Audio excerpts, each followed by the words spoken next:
বাঙালির বিনোদন এখন হাতের মুঠোয়। ক্লিক ডাউনলোড দ্য অ্যাপ নাও। ছেলেটার উপরে সেদিন খুব রেগে গিয়েছিলাম, বুঝলে। এখন দেখছি কেঁচো খুঁড়তে গিয়ে সাপ বেরিয়ে পড়তো, সাপে বর হয়ে যেত। কি বলছেন কর্তা? ওই খুনেটা যেভাবে ওখানে জাঁকিয়ে বসেছে তাতে তো মনে হচ্ছে দুদিন বাদে শালাকে ওরা মেনে নেবে। আর যেই মেনে নিক, সদ্য বিধবা হয়েছে মহামায়া, ও কিন্তু কিছুতেই মেনে নেবে না। যদি অভাবে পড়ে ওই বুড়োটা ওই খুনেটাকে মেনে নেয় কর্তা, তুমি ওই বিধবা মহামায়াকে নিয়ে একটা রসালো গল্প বানিয়ে গ্রামের মধ্যে ছড়িয়ে দাও।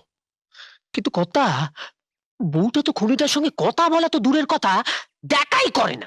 সুনাম ছড়াতে অনেক সময় লাগে কালী, বদনাম ছড়াতে কিন্তু সময় লাগে না। দাবানলের মতো হু হু করে ছড়িয়ে পড়ে। হ্যাঁ, ঠিক বলেছেন কর্তা।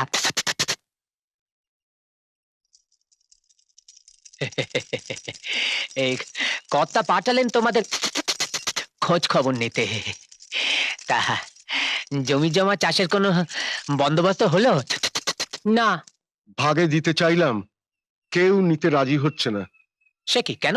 বলছে বাধা দেওয়া আছে তো দলিল, ফসল তোলার সময় যদি চৌধুরী মশাইয়ের লোকরা এসে ফসল তুলে নিয়ে যায়। ছি ছি ছি ছি ছি ছি ছি ছি। আচ্ছা, কে তোমাদের মাথায় এসব ঢোকাচ্ছে বলো তো? কর্তা কি আমার এত খারাপ লোক? নিজের গাঁটের পয়সা খরচা করে সদানন্দর খুনেটাকে ধরে দেবার ব্যবস্থা করলেন, আর তিনি কিনা চুপচাপ বসে বসে দেখবেন যে তোমরা এরকম ভাবে উপোস করছো। তো সে হারামজাদাটা কোথায়? জানি না। ভেতরে আসে না তো? না। এলে খুন হয়ে যাবে না? ভালো, খুব ভালো। দেখো, ওই হারামজাদাটাই হয়তো সব করছে। এবার দেখবে নিজে হাতে করে খাবার এনে না তোমাদের মন ভোলানোর চেষ্টা করবে। ওর আনা খাবার মুখে দেবার আগে গলায় দড়ি দিয়ে আত্মঘাতী হব। বলো, খুব ভালো।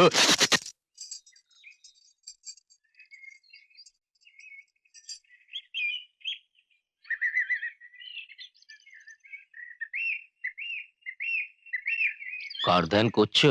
ভূতের। হ্যাঁ? ও মা, আমি ভাবলাম কে না কে।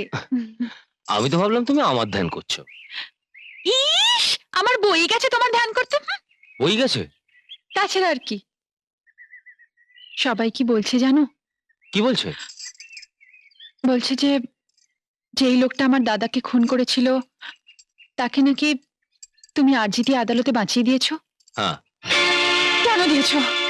তুমি জানো না ওই লোকটা আমার দাদাকে গাড়ি চাপা দিয়ে খুন করেছিল?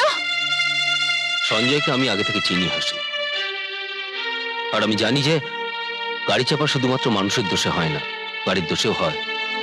আর যেহেতু আমি নিজে গাড়ি চালাই, সেহেতু আমি জানি যে জেনে শুনে কেউ কাউকে গাড়ি চাপা দিয়ে খুন করতে পারে না। পারে না? না, পারে না।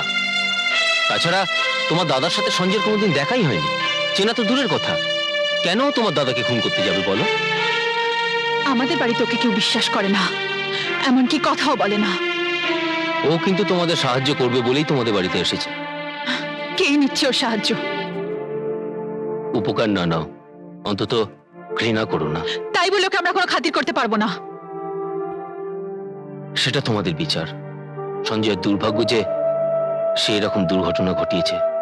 আচ্ছা, আর যদি এরকম হতো যে তোমার দাদা আমার গাড়িতে চাপা পড়ে মারা গেছেন, তাহলে কি তুমি আমাকেও ঘৃণা করতে?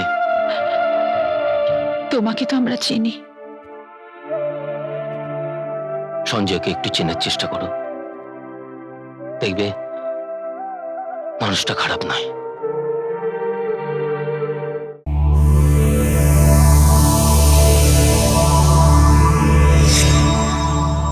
এরকম আরো অনেক সিনেমা দেখতে হলে ডাউনলোড করুন ক্লিক অ্যাপ।